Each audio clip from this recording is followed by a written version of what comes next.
Hey guys, it's Ryo. Welcome back to my channel. I'm sure pretty much by now, na-receive na rin ninyo ang inyong 13th month pay.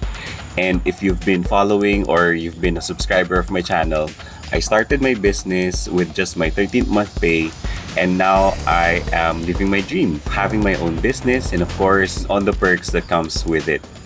Now, I'm sure sa ngayon, you're thinking kung paano rin kayo mag-i-invest ng inyong 13th month pay. Mahirap na maipon yung perang ito, madali itong magastos, and of course, madali siyang mawala na parang ex mo lang. So para hindi yun mangyari, let's try to see kung saan nga ba natin pwedeng ma-invest yung ating hard-earned 13th month pay. So if you're new to the channel, I hope you subscribe, support my channel back, and I hope may matutunan kayo dito sa video na to.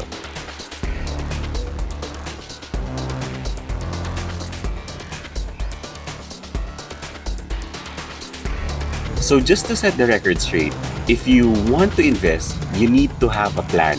Kailangan may plano kayo. If you cannot plan, you've already made sure na walang mangyayari sa pera mo. Sayang lang rin. So dapat meron kayong plano. Now here's some 3 things na sa tingin ko magandang maipundar yung pera natin. So first off is more on high interest savings. Now I know, marami sa inyo nakarinig na ng ganito, i-save ang pera ninyo. But of course, there are some traditional banks that provides you with 0.025 interest rates na grabe. Sayang lang talaga yung pera natin dyan. Pero there are also some high interest rates that are offered by new banks, digital banks. So meron dyan si Maya of course, Salmon is also there.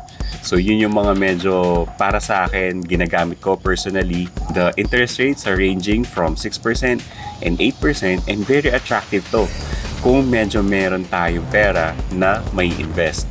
Now, don't get me wrong, kahit na magkano yung pera natin, kapag inipok natin ito sa bangko, of course, it will bear interest, and yung perang yon hindi mo makikita nang wala ka lang ginagawa. Ano nga ba yung pros kapag nag-high interest savings ka? Of course, these are things na medyo low risk, wala kang kailangan intindihin, hindi mo kailangan tignan kung ano mangyayari sa market, reputation ng company. Low risk talaga para sa inyo. You just see your money growing, and of course, if and when you need it, pwede ninyo itong i-withdraw. Now, these are different if you're going to do a time deposit naman, syempre. So, syempre, these are time-bound, and maganda na mag-invest rin sa mga ganong klaseng products ng mga digital banks. Now, some of the cons, guys, and real talk, it won't make you rich kapag iipunin nyo lang to sa isang high-interest savings account. Now, syempre, it depends on the percentage kung magkano rin yung nakasave, of course. If you have a specific number in mind, then you have to work more than you're doing right now para makuha nyo rin yung ganong klaseng dividends on a monthly basis sa inyong time deposit accounts. Itong mga ganitong klaseng products are good, no? If you are on your first job, if you're a freelancer, kung kagaya nyo kung may mga side hustles din. Now, also, you have to check, no? Kapag mag-i-invest kayo sa mga time deposit accounts, make sure na meron din kayong money set aside for your emergency funds. So, ibang usapan yung emergency funds. Siguro sa ibang video na natin yan i-discuss. Second naman are more options on bonds and stocks. Now guys, mind you, nagkaroon ako ng bond before with BPI. It's a mutual fund na I invested my money in. And you know, looking at the trend, ang ganda. They will show a trend that's going up. So gumaganda yung mutual funds or yung kanilang bonds. And of course, yung projection nila will always show a good number.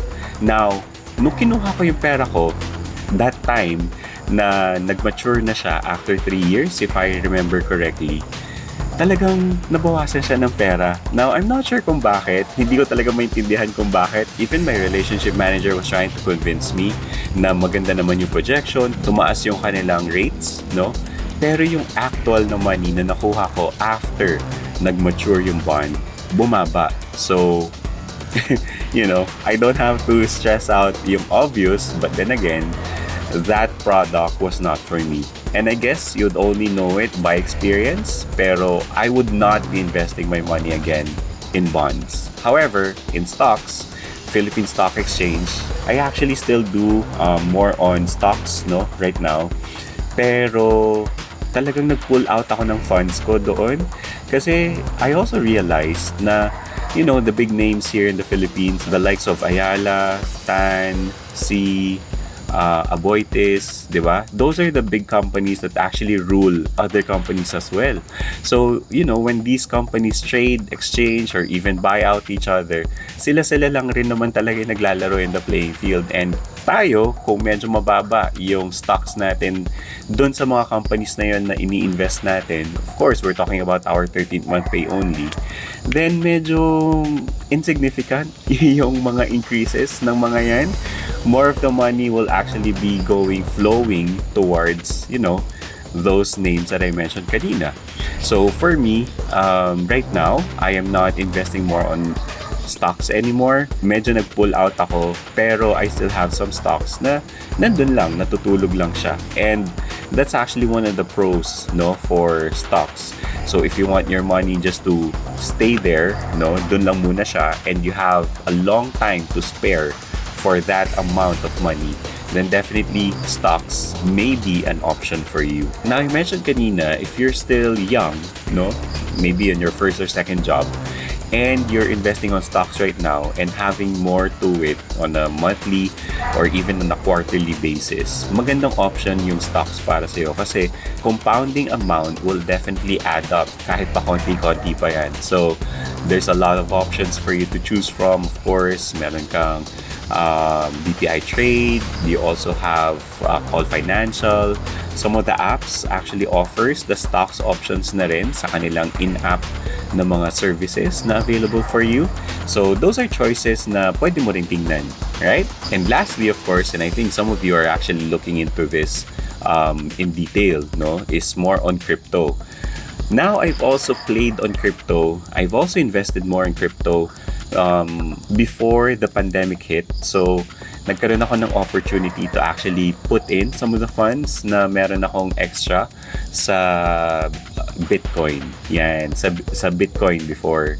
And I remember, nung nag-funds ako, hindi siya yung parang available with all the apps that are offering it now.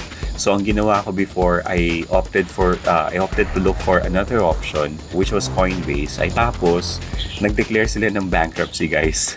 So, that's what happened. Nagkaroon ng challenge yung app and I wasn't able to really pull out yung funds ko doon. Up until now, my funds are still there, pero hindi ko na rin siya ma-access. I'm not sure why. And I don't have time to actually just look into it, no? Pero yun, Coinbase is now active right now.